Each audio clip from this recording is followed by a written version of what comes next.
마태복음 25장 31절부터 41절까지 같이 읽습니다. 인자가 자기 영광으로 모든 천사와 함께 올 때에 자기 영광의 보좌에 앉으리니 모든 민족을 그 앞에 모으고 각각 분별하기를 목자가 양과 염소를 분별하는 것 같이 하여 양은 그 오른편에 염소는 왼편에 두리라.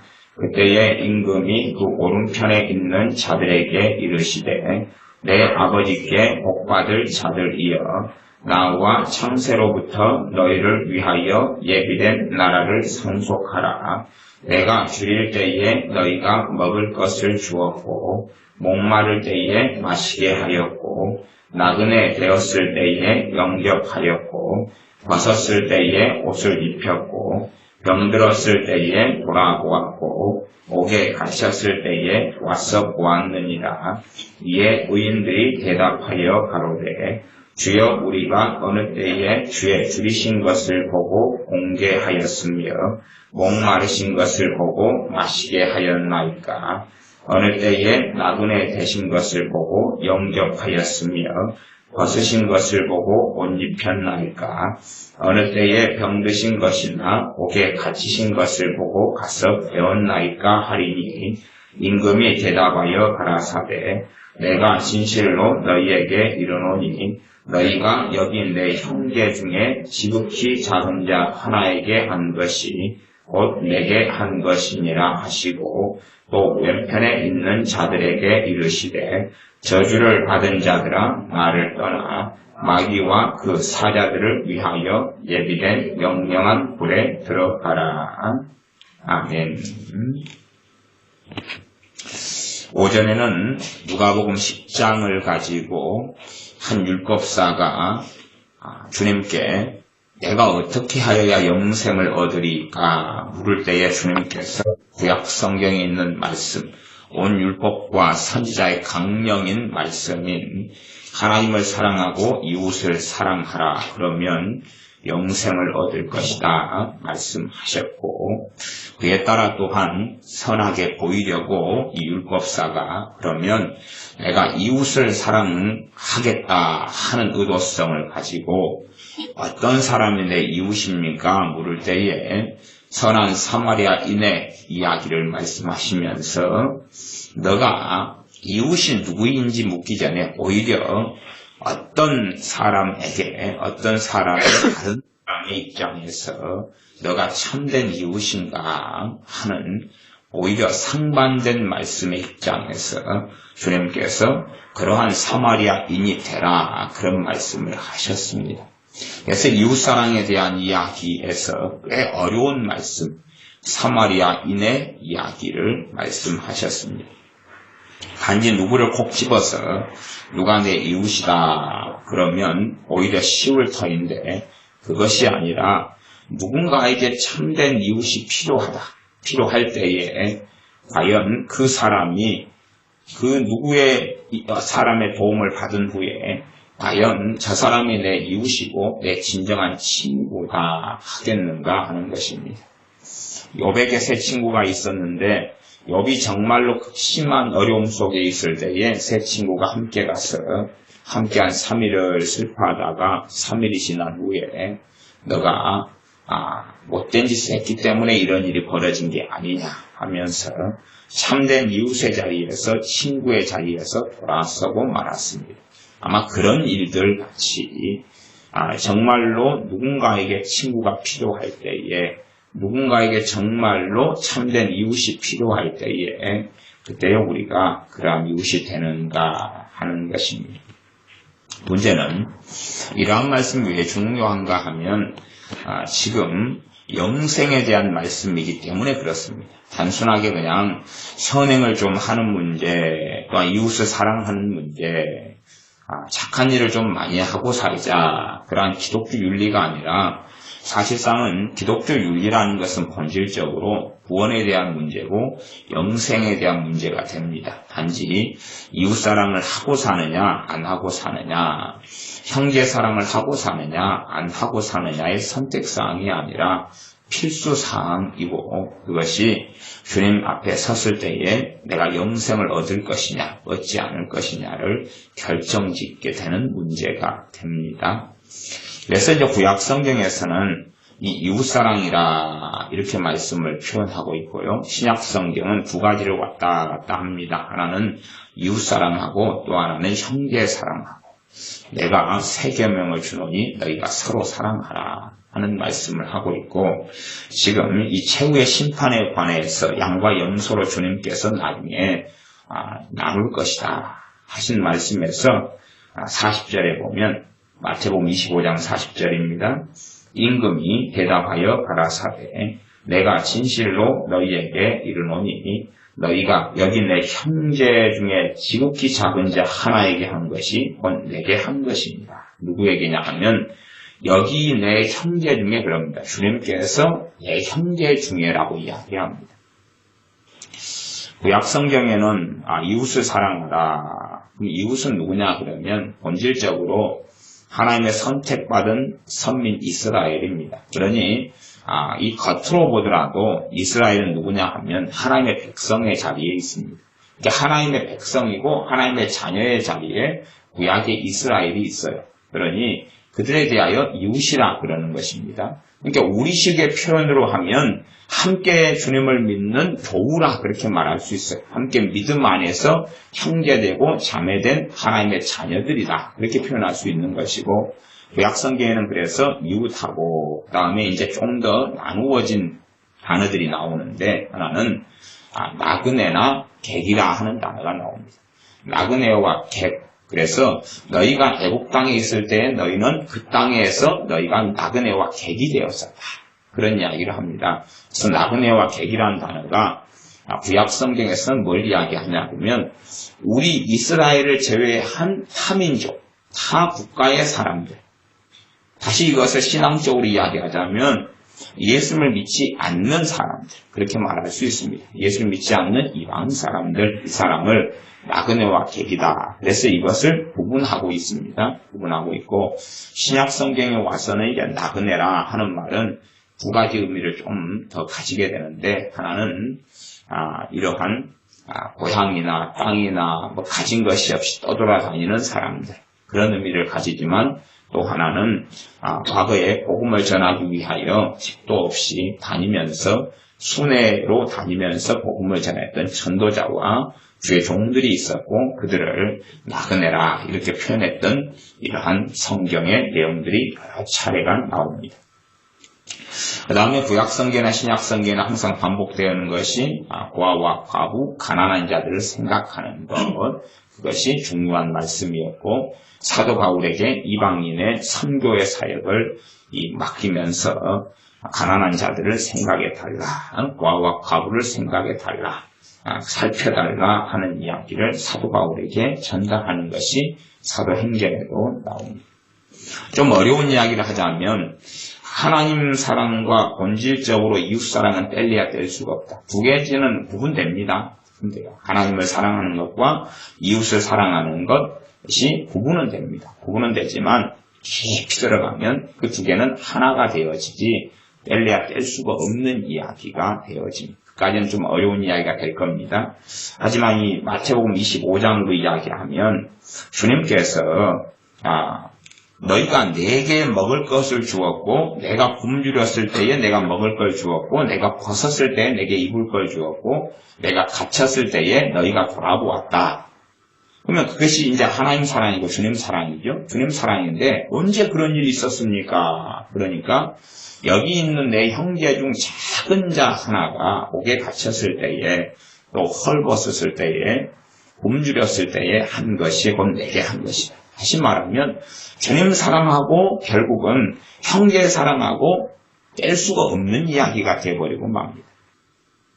그래서 우리가 이제 첫째로 이해해야 될 것은 하나님 앞에서는 예수님 안에서 형제하고 불신자하고는 사실은 차별된 존재라는 것은 꼭 기억하셔야 됩니다. 여기 25장은 누구를 먼저 이야기하냐 그러면 여기 있는 내 형제 중에 하나를 가지고 이야기합니다. 그래서 성경은 형제 사랑을 이야기하고 그리스도의 몸의 사랑을 이야기하지 그렇지 예수님 밖에 있는 사람에 대한 사랑을 이야기하지 않습니다. 그러니까 예수님 밖에 있는 사람들에 대한 구제와 섬김도 이야기하지만 본질적으로 지금 하나님 사랑과 하나된 이웃 사랑이나 하는 것은 예수님의 몸, 지체에 대한 사랑을 이야기하는 것이다 하는 것입니다. 이게 핵심이고 중심입니다. 예수님의 사람들을 어떻게 내가 사랑하느냐 하는 것입니다.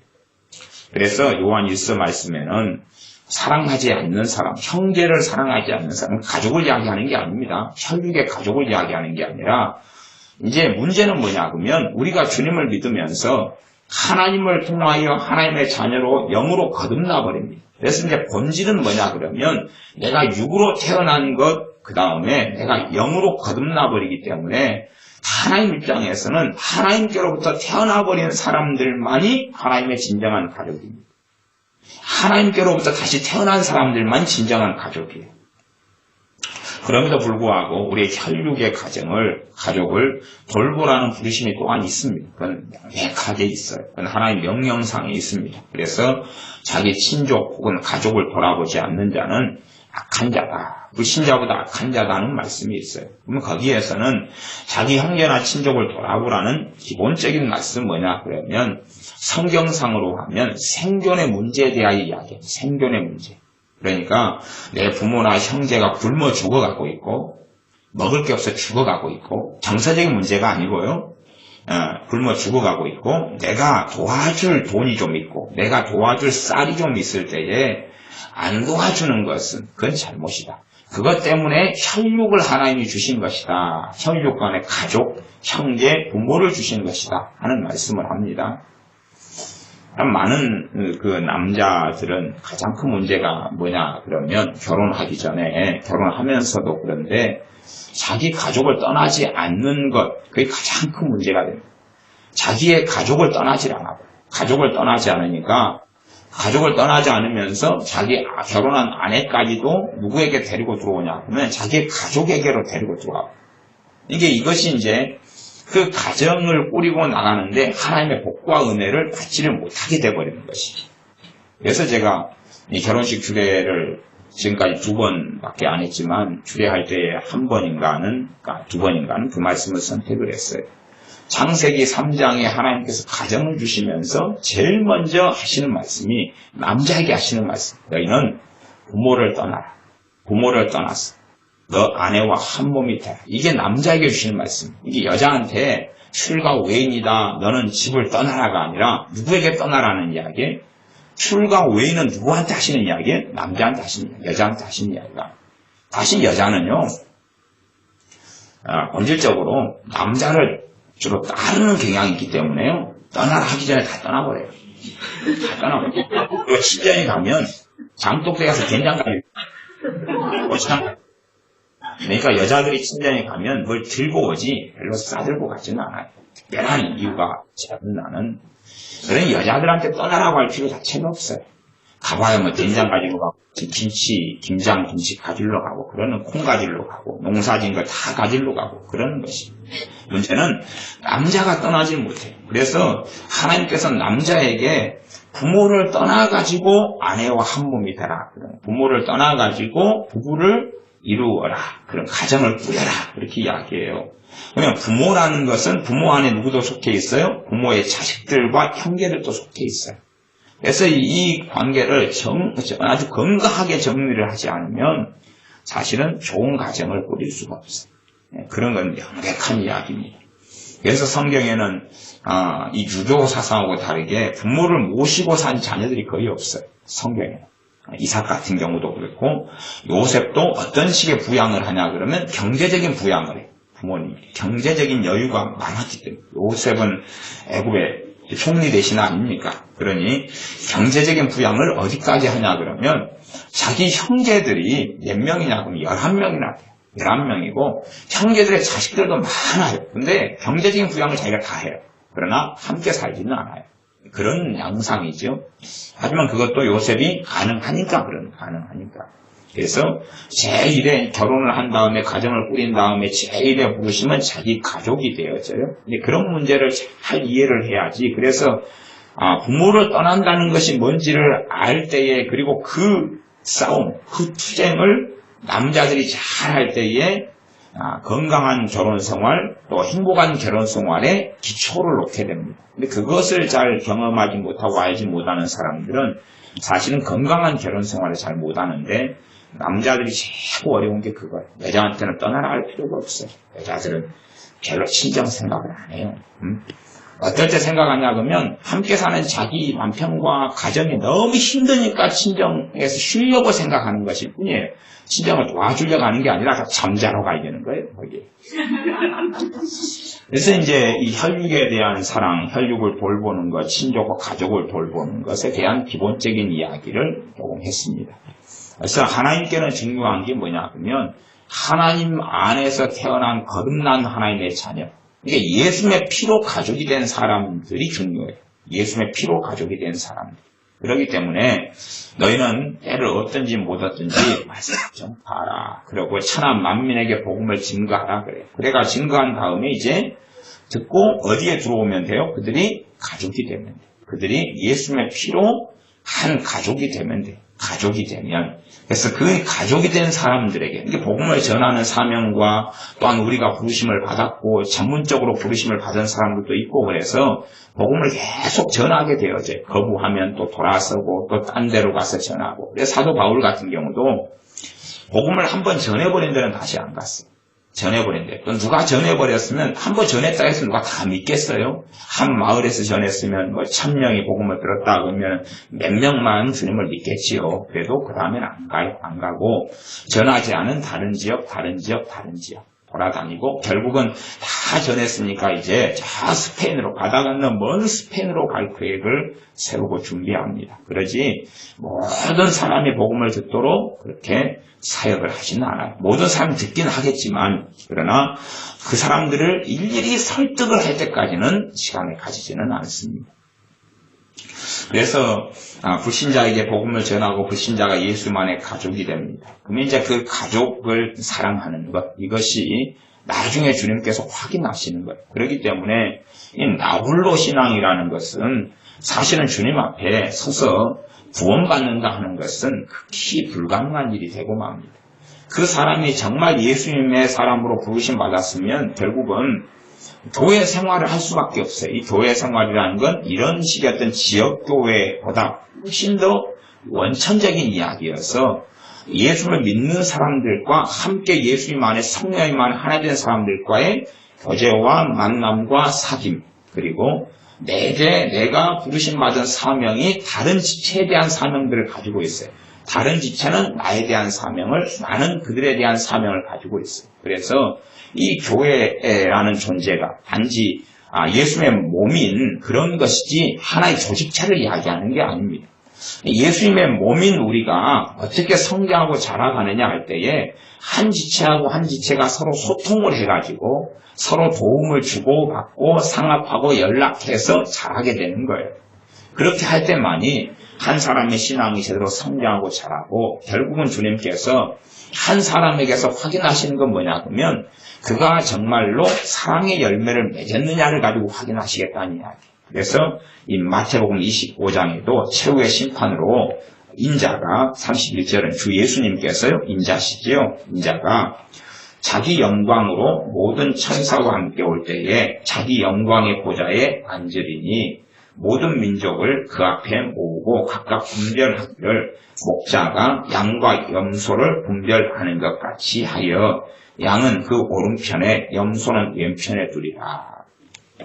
우리의 눈에서는 사람을 구분하는 입장에서 누가 양인지 염소인지 우리는 모릅니다. 모르는데, 거의 몰라요. 모르는데 우리가 이제 목자다, 목동이다 하면 시골에 농사를 지어보시고 연세 드신 분들은 다 양이나 염소 같은 거 키워보셨습니까? 또 우리나라의 양문화는 아니어도 염소는 그래도 많이 키우니까 양하고 염소가 있다 그러면 정확하게 구별이 되지요. 되는 것처럼 주님 눈에도 정확하게 사람이 양과 염소로, 우리가 진짜 양과 염소를 구분하는 것처럼 우리 사람을 보실 때에 우리 주님 눈에도 정확하게 양과 염소처럼 정확하게 보인다 그 말이에요. 곤란해버릴 수 있다는 이야기. 이렇게 그냥 쫙 보시면 주님 눈에는 양이다, 염소다, 아셔서 구원해내시게 된다. 그 말입니다. 그러시면서 주님께서 임금 되시는 주님께서 34절에 그때에 임금이 그 오른편에 있는 자들에게 이르시되 내 아버지께 복받을 자들이여 나와 창세로부터 너희를 위하여 예비된 나라를 상속하라. 복받을 자들이여 이 하나님의 나라 천국을 상속해라. 그러시면서 상속의 이유가 뭐냐? 너희가 형제 사랑하였다는 것입니다. 너희가 사랑의 열매를 맺었다는 것입니다. 너희가 사랑의 열매를 맺었기 때문에 너희는 양이다 하는 것입니다. 그래서 우리가 예수를 믿는다는 의미가 단순하게 예수를 영접하고 구원받았다 하는 의미에서 내가 예수를 영접했다, 예수를 믿었다, 그리고 거듭났다, 성령이 임하셨다, 여기에서 끝나는 건 아닙니다. 내가 예수를 영접하고 은혜 받고 그러면서 거기에서 인생이 끝나면 한편 강도처럼 그렇게 구원을 받겠지만 이제 믿음의 여정을 가야 되는데 남은 시간과 세월이 있다는 이야기예요. 몇 년이든 간에 몇십 년이든 간에. 그러면 정말로 예수님의 주님인 사람은 누구와 함께 살겠습니까? 예수님과 함께 살겠죠. 예수님이 그 사람을 이끌어가겠죠. 그럼 예수님이 결국은 이끌어가는 사람은 때가 되면 열매를 맺을 수밖에 없다는 이야기입니다. 때가 되면 열매를 맺을 수밖에 없다는 이야기. 고추나무면 때가 되면 고추를 열매 맺고 감나무면 때가 되면 감을 열매 맺을 수밖에 없다는 사실. 해거리 할 수는 있지만 그래서 감이 적어질 수는 있으나 감을 열매 맺는다는 사실. 무화과나무는 때가 되면 무화과를 열매 맺는다는 사실입니다.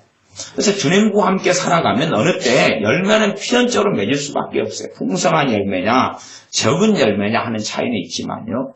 그래서 어떻게 자라가다가 씨가 되고 복음이 떨어지고 말씀이 떨어지고 그렇게 자라가다가 어느 때가 되면 꽃이 피고 열매를 맺는다는 것입니다.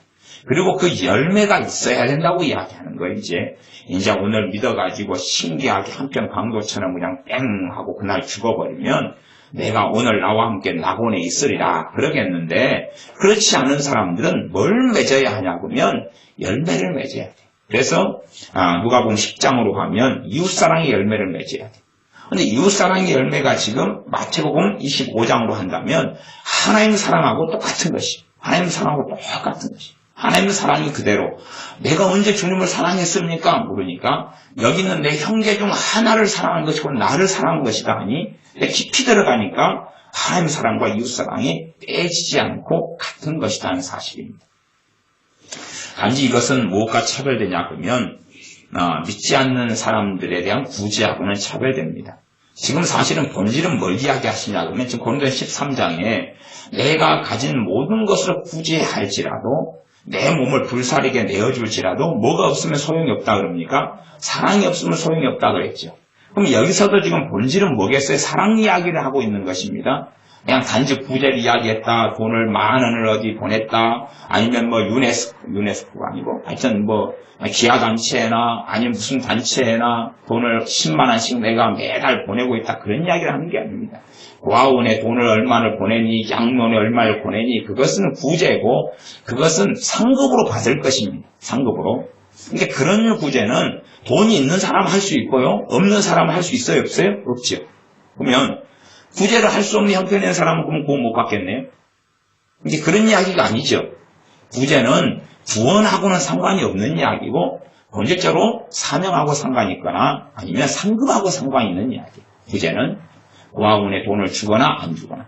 지금 주님이 헐벗었을 때 돌보 갔다는 이야기는 구제를 이야기하는 게 아니라 형제 사랑을 이야기하고 있는 거예요. 형제 사랑을 이야기하고 있지 구제를 이야기하는 거 아닙니다. 왜냐하면 주님께서는 가난한 자들, 천한 자들을 가장 먼저 하나님의 나라에 불렀어요. 자녀로 불렀는데 그들이 뭐가 가진 것이 있어서 구제를 하겠느냐는 것입니다. 나아가서 히브리서 11장에 보면 예수님의 사람들이 믿음을 지키려고 모든 걸 버려두고 도망자로 도피자로 카타굼 동굴 지하 무덤 속에서 살고 동굴을 타고 살고 유리 걸씨가고 나그네 잠잘 때도 없이 돌아다니다가 믿음을 위해서 인생을 마쳤다고 이야기해요. 그런 사람들이 많이 있었어요. 핍박받는 교회 시대에 그렇다면 그들이 도대체 무엇으로 구제를 했겠느냐? 무엇으로 주님이 굶주렸을 때에 먹을 걸 주었겠습니까? 자기들도 굶어 죽어가고 있는데. 그러니 그런 문제하고는 다르다는 것을 알 수 있습니다. 그래서 근원적으로 이 이야기가 형제 사랑에 대한 이야기입니다. 우리가 예수를 믿는 여정과 과정 속에서 형제 사랑에 대한 열매를 맺지를 않아버리면 주님께서는 나를 결국은 염소로 보신다는 이야기입니다. 그래서 이 누가복음 10장에 하나님 사랑과 이웃 사랑이 어떻게 하면 영생을 얻으리까 하는 질문이었고, 그것은 결코 창세 이후로 변한 적도 없고 주님이 십자가에 달려서 돌아가신 이후에도 변한 적은 없습니다. 그대로인 말씀이고 주님과 함께 이제 살아가고 예수를 믿는 믿음을 통하여 거듭난 다음에 주님과 함께 산다면 당연하게 하나님 사랑과 이웃 사랑의 형제 사랑의 열매를 맺어갈 수밖에 없다는 이야기입니다. 그러나 그 사람이 내가 오늘은 믿고 은혜를 받았는데 그러다가 10년을 예수를 믿었다. 그런데 하나님 사랑도 이웃 사랑도 열매 맺지 않았다면, 그렇다면 형제 사랑도 열매 맺지 않았다면 그는 신자가 아니라고 주님은 판별하셔서 열매로 알 것이다 라고 주님이 말씀하셨습니다. 이게 다 하나된 이야기. 단지 그냥 구제하고 돈 10,000원, 20,000원 보내는 건 얼마나 쉽습니까? 그래서 천주교 사람들이 그렇게 생각하는 경향을 가지고 있어요. 저는 얼마 안 됩니다. 근데 제 통장에서는 기아단체나 구제단체나 자동으로 이체돼서 한 달 되면 얼마씩 빠져나갑니다. 그러면 그런 기아단체에 제가 10,000원, 20,000원, 몇만원 이런 작은 돈이 빠져나가요. 물론 그쪽 애들한테는, 아프리카 난민이나 애들한테는 작은 돈은 아니겠죠. 제 입장에서, 한국 사람 입장에서는 작은 돈이고.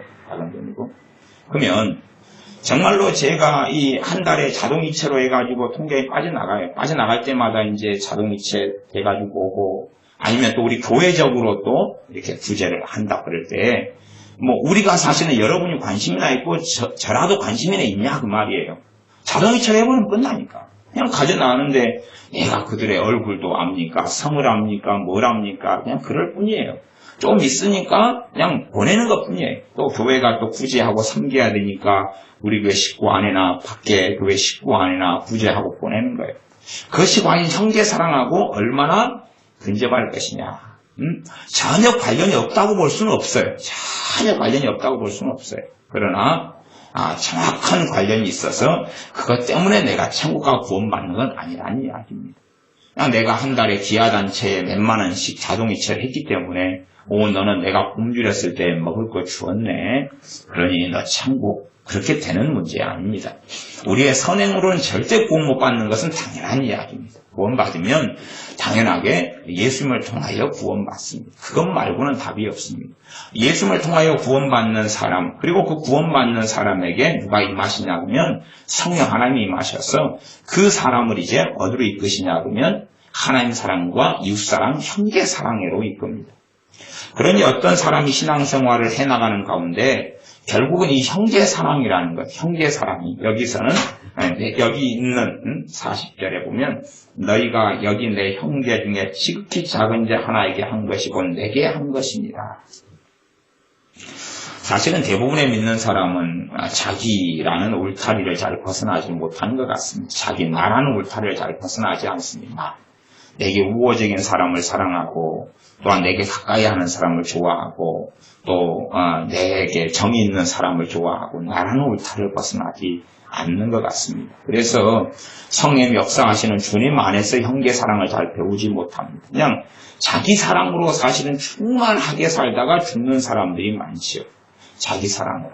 물론 이제 예수님을 감 믿은 사람, 이제 아직 주님을 잘 알지 못하는 사람은 거기에서 출발할 수밖에 없을 것입니다. 그러나 예수님을 참으로 내가 알고 믿는다 하는 사람이 아직도 자기라는 세계, 자기라는 울타리 속을 제대로 벗어나지 못했다면 그 사람은 예수님을 제대로 아는 사람은 아니라는 겁니다.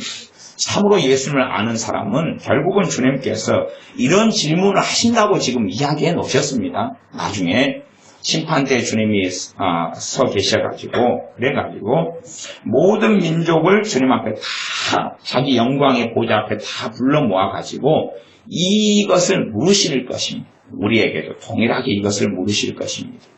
우리가 돈이 가진 문제가 돈이 있으나 없으나 상관없는 질문이 된다는 사실이에요. 우리는 부자들은 별로 없으니까 자동이체를 얼마나 많으니만 했느냐고 상관없이 정말로 형제 사랑을 했느냐 하는 것을 물으십니다. 그래서 많은 현대의 어떤 신자들, 현대에 믿는 사람들은 형제 사랑은 별로 관심이 없습니다. 그냥 교회 들락날락 왔다 갔다 하지 형제 사랑은 관심이 없어서 다른 예수 믿는 사람이 겪는 고난이나 어려움이나 힘듦에 대하여 관심사가 없습니다. 사실은 본질적으로 나도 힘들어 죽겠으니까 그런 일이 많지요. 많지. 일단은 어떤 사람 내가 힘들 때는 당연히 내 힘든 것에 관심을 쏟을 수밖에 없습니다. 그러니까 당연한 이야기입니다. 당연한 이야기고 그 사람이 힘들 때에 다른 예수 믿는 사람들이 기도하고 그를 섬기고 도와주고 그렇게 돼야 됩니다. 그러나 어떤 예수 믿는 사람이 계속하여 끊임없이 힘들다 그것은 사실은 좀 말이 안 되는 이야기입니다. 끊임없이 힘들다는 건 말이 안 됩니다. 끊임없이 힘들다는 것 자체가 주님이 그와 함께 하시지 않는다. 그가 예수의 사람이 아니다 하는 증거와 열매가 되고 맙니다. 끊임없이 힘들다는 건 말이 될 수 있는 문제가 아닙니다. 우리가 한때는 다 고난을 당하고 한때는 시련이 있다가 또 평안이 있다가 또 시련을 당하다가 고난이 있다가 또 평안이 있다가 이런 것을 우리의 여정 속에 반복해서 나아가고 실제로 우리가 정말로 예수님 안에서 한 몸이 되어져 간다면 한 몸이라면 서로의 고난과 힘듦이 서로서로 돕고 섬김을 통하여 기도를 통하여 사랑을 통하여 말씀을 통하여 권면을 통하여 함께함을 통하여 위로함을 통하여 등등 또한 심지어는 내가 주님께로 받은 하나님 말씀을 가진 또 내게 주어진 믿음을 가지고 내 믿음을 가지고 형제를 도울 수도 있다는 이야기죠. 한 중풍병자에게 친구들이었는지 모르지만 중풍병자를 사람들이 가족인지 친구인지 모르지만 사람들이 믿음으로 예수님께 데려갔습니다. 데려가고 지붕을 뚫고 데려갔지요. 그래서 예수님께서 그 중풍병자를 데리고 온 사람의 믿음들을 보시고 그 중풍병자를 치유합니다. 이것이 형제의 사랑인 거죠.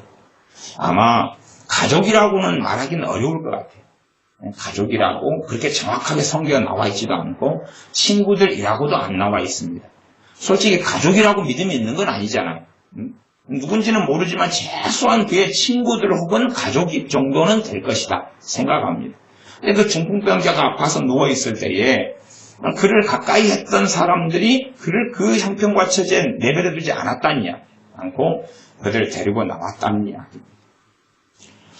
레위 사람, 레위 세관에 앉은 레위가 주님을 만납니다. 그리고 주님과 함께 그날 자기 집에서 식사하고 잔치합니다. 그때에 레위는 가만히 있을 수 없었습니다. 그래서 누구를 불러 모읍니까? 자기 친구들을 불러 모으죠. 친구들 해봐야 두 종류입니다. 똑같은 세리들과 죄인들. 그들을 불러 모아서 주님과 함께 만나게 합니다. 그것이 여기 해당되는 이야기가 될 것입니다. 내가 굶주렸을 때 너희가 먹을 것을 주었다는 것에 해당되는 이야기. 또 세리장 삭개오가 주님을 만납니다. 주님께서 내가 오늘 너 집에 유하여야 되겠다 말씀하고 주님께서 삭개오의 집에 유할 때에 삭개오는 또 불러 모읍니다. 또 불러 모아요. 그래서 주님과 함께 만날 시간과 자리를 마련해 줍니다. 그것이 이 삭개오가 가진 형제 사랑이었을 겁니다. 그래서 우리가 예수를 정말로 믿고 살아가면 내 안에만 언제나 갇혀 있는 게 아니라 주님과 만날 때에 이 형제 사랑의 열매를 맺었는가를 이제 확인하실 것입니다. 그런 신앙에까지 자라가셔야 되고 한정없이 시간은 주어지지 않습니다. 한없이 주어지는 게 아니라 어느 때가 되면 그 기회는 끝나고 맙니다. 어느 때까지는 형제 사랑, 예수님 안에서 가족 사랑, 예수님 안에 참된 믿는 사람을 사랑하는 것.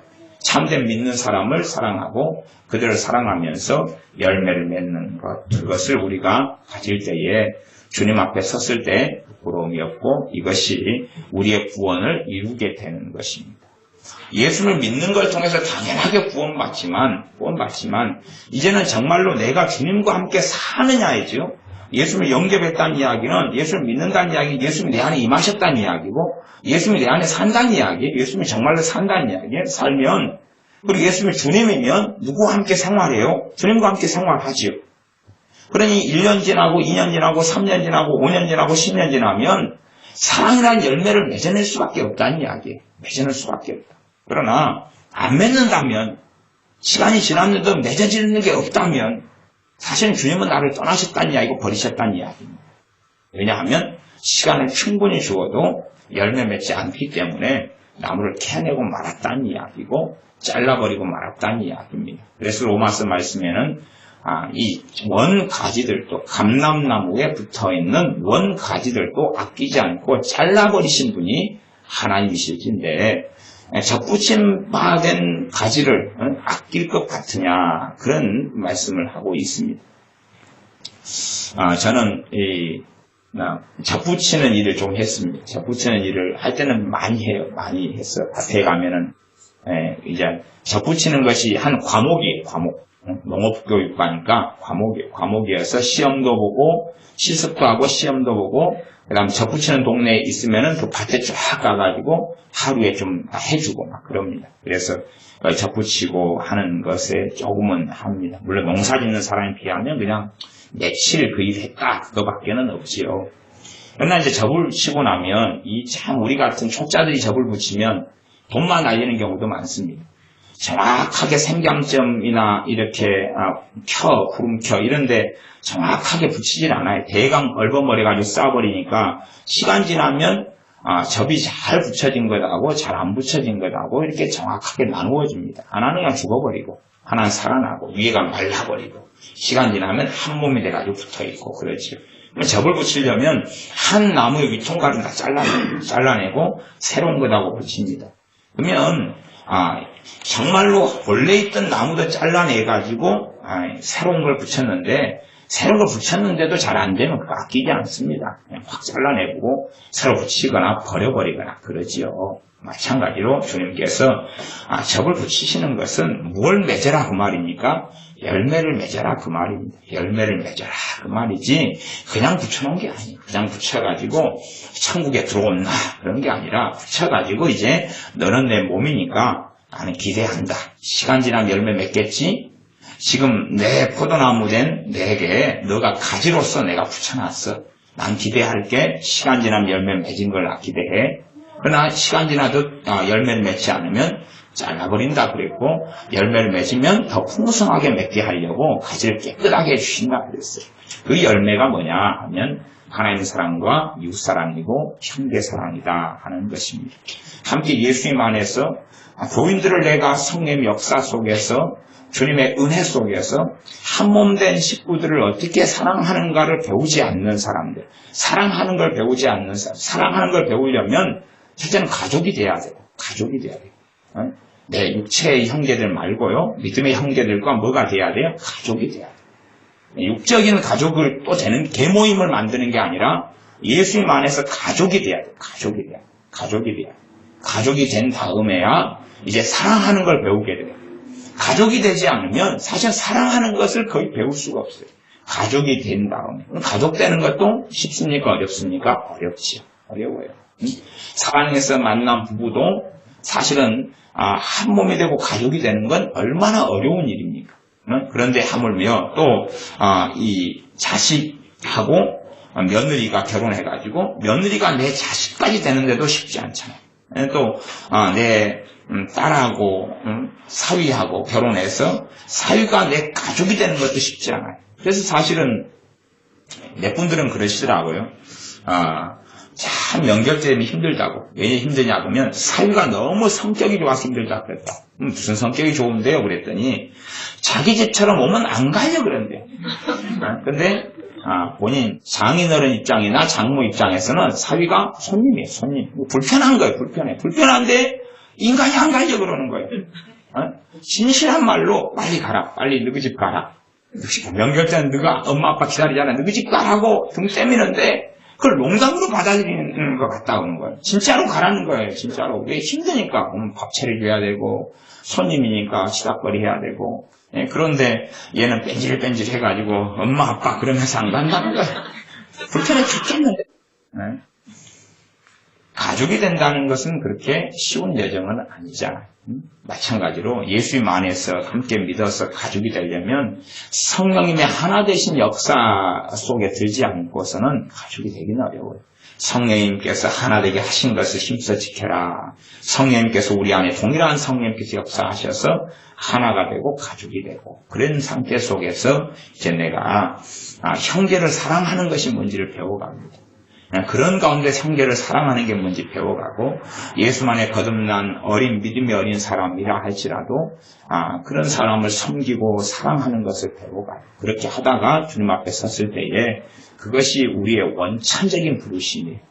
대단한 교회, 대단한 인생, 대단히 성공한 인생이 아니라 어떻게 이 주님 안에서 함께 있는 형제를 사랑하고 살아왔느냐, 사랑의 열매를 어떻게 맺어왔느냐. 그렇기 때문에 제가 지난번 시간부터 말씀드렸지만 사랑이란 결코 쉽지 않다 하는 것입니다. 사랑이란 결코 쉽지 않다.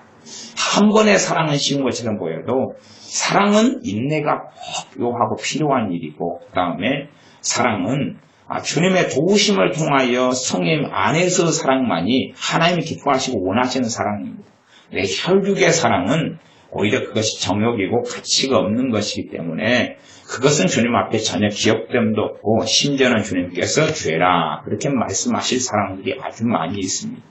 정말로 예수님 안에서 사랑만이 하나님이 기억하시고 그 사랑의 열매를 맺은 사람이 영원한 하나님의 나라에 들어가게 되는 것입니다. 그래서 우리가 아버지 하나님의 사랑, 주 예수님에 대한 사랑의 열매 맺고 당연하게 그 주님에 대한 사랑의 열매는 형제에 대한 사랑의 열매, 이웃에 대한 사랑의 열매로 흘러갈 수밖에 없습니다. 사랑하기로 우리가 배워서 주님 앞에 다 함께 서시기를 바랍니다. 기도하겠습니다. 사랑을 배우는 것, 사랑하는 것, 형제를 살펴주는 것, 내 것을 나누어 주는 것, 또한 그것이 단순한 구제에서 멈추지 아니하고 내 사랑을 나누어 주는 것 쉽지 않습니다. 그러나 사랑하는 것을 우리가 배우게 하시며 사랑에서 자라가게 하시며 정말로 형제를 사랑할 때에 그 형제 안에 계신 주님을 사랑하는 것인 것을 우리가 알게 하시며 그 여정을 걷다가 영원한 주님의 나라에 들어가게 하여 주시옵소서. 예수님의 이름으로 기도하옵나이다. 아멘. 기도하겠습니다.